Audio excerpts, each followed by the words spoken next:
अस्सलाम वालेकुम दोस्तों, मेरा नाम इमरान है और आज एक न्यू वीडियो के साथ हाजिर हूँ। दोस्तों आज की वीडियो में हम जानेंगे टेक न्यूज अपडेट के बारे में।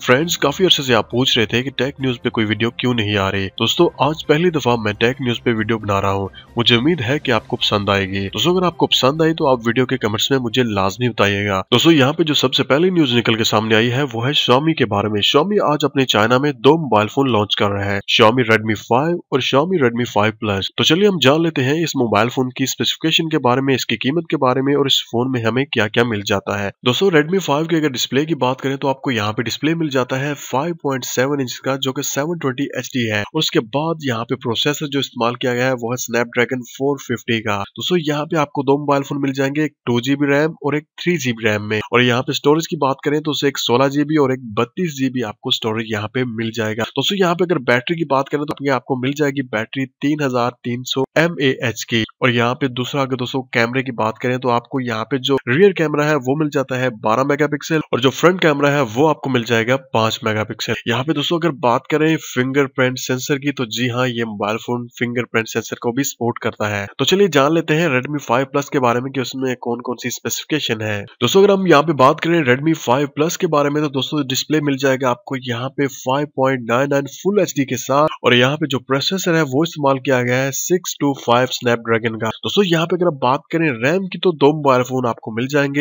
एक 3GB और एक 4GB। और इसी तरह स्टोरेज भी है, एक 32GB और एक 64GB है। बैटरी की बात करें तो दोस्तों यहाँ पे बैटरी आपको मिल जाती है 4000 mAh की। दोस्तों यहाँ पे अगर कैमरे की बात करें तो आपको 12 मेगापिक्सल का कैमरा मिल जाएगा विद LED फ्लैश। और अगर फ्रंट कैमरे की बात करें दोस्तों यहाँ पे फ्रंट कैमरा आपको मिल जाता है with soft light selfie flash के साथ और वो है 5 मेगापिक्सल। और ये मोबाइल फोन भी फिंगरप्रिंट सेंसर को सपोर्ट करता है। दोस्तों चलिए बात कर लेते हैं इन मोबाइल फोन की कीमत के बारे में। दोस्तों अगर हम बात करें यहाँ पे Redmi 5 2GB RAM 16GB storage के साथ तो वो आपको मिल जाएगा $120 का। वो पाकिस्तानी तकरीबन 12,000 12,500 रुपए बनते हैं। और अगर हम बात करें Redmi 5 Plus की तो 3GB रैम के साथ तो वो आपको मिल जाएगा $150 का। ये तकरीबन पाकिस्तानी 15,000 रुपए बनते हैं। दोस्तों यहाँ पे जो दूसरी खबर निकल के सामने आई है वो है WhatsApp के बारे में। दोस्तों WhatsApp ने कहा है कि 31 दिसंबर के बाद कुछ पुराने मोबाइल फोन है उनमें अपना काम करना बंद कर देगा। दोस्तों यहाँ पे WhatsApp को जितने भी पुराने मोबाइल फोन है कुछ में अपडेट्स करते वक्त बहुत ज्यादा प्रॉब्लम हो रही थी, जिनमें यहाँ पे ब्लैकबेरी है, उसके बाद नोकिया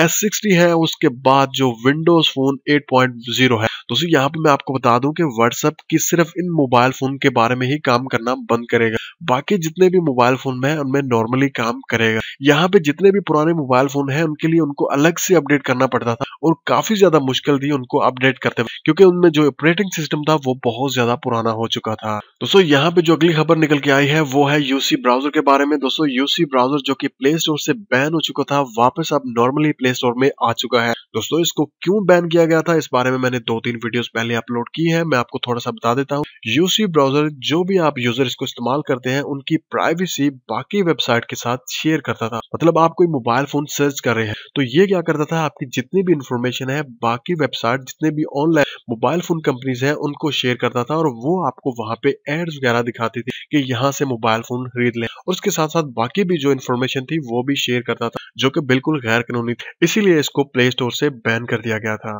दोस्तों यहाँ पे जो अगली खबर है वो है फेसबुक के बारे में। दोस्तों फेसबुक ने एक नई सर्विस का आगाज कर दिया है जिसका नाम उन्होंने रखा है फेसबुक फॉर क्रिएटर। दोस्तों इसके जरिए आप अपनी वीडियोस को मोनेटाइज कर सकते हो। दोस्तों यहाँ पे जो अगली खबर है वो है यूट्यूब कम्युनिटी टैब के बारे में। दोस्तों काफी लोग इस बारे में पूछते हैं कि ये क्या है, क्यों इस्तेमाल करते हैं, इसका क्या फायदा है, हमें क्यों नहीं मिल। तो दोस्तों फाइनली यूट्यूब ने कम्युनिटी टैब है सभी के लिए लॉन्च कर दिया है, लेकिन यहाँ पे उन्होंने शर्त ये रखी है कि आपके चैनल पे कम से कम 10,000 जो है सब्सक्राइबर होना लाजमी है, तभी आपको ये मिल सकता है। तो ये जो लोग जिनको नहीं मिला वो थोड़ा सा वेट करें, शायद उनको भी मिल जाए, लेकिन अभी तक जिनके पास 10,000 से सब्सक्राइबर ऊपर है उनको ही मिल सकता है। दोस्तों ये थी आज की टेक न्यूज अपडेट। दोस्तों अगर आप चाहते हैं कि मैं इसी तरह टेक न्यूज अपडेट करता रहूं तो आप मुझे कमेंट्स में मस्ट बताना, मैं आपके लिए हमेशा इसी तरह की वीडियोस लाता रहूंगा। दोस्तों मुझे उम्मीद है कि आपको आज की वीडियो अच्छी लगी होगी। दोस्तों अगर आपको वीडियो अच्छी लगी है तो वीडियो को लाइक करें, चैनल को सब्सक्राइब करें और इंशाल्लाह किसी न्यू वीडियो के साथ फिर आपसे बात होगी। मुझे अपनी दुआओं में याद रखिएगा। टेक केयर एंड अल्लाह हाफिज।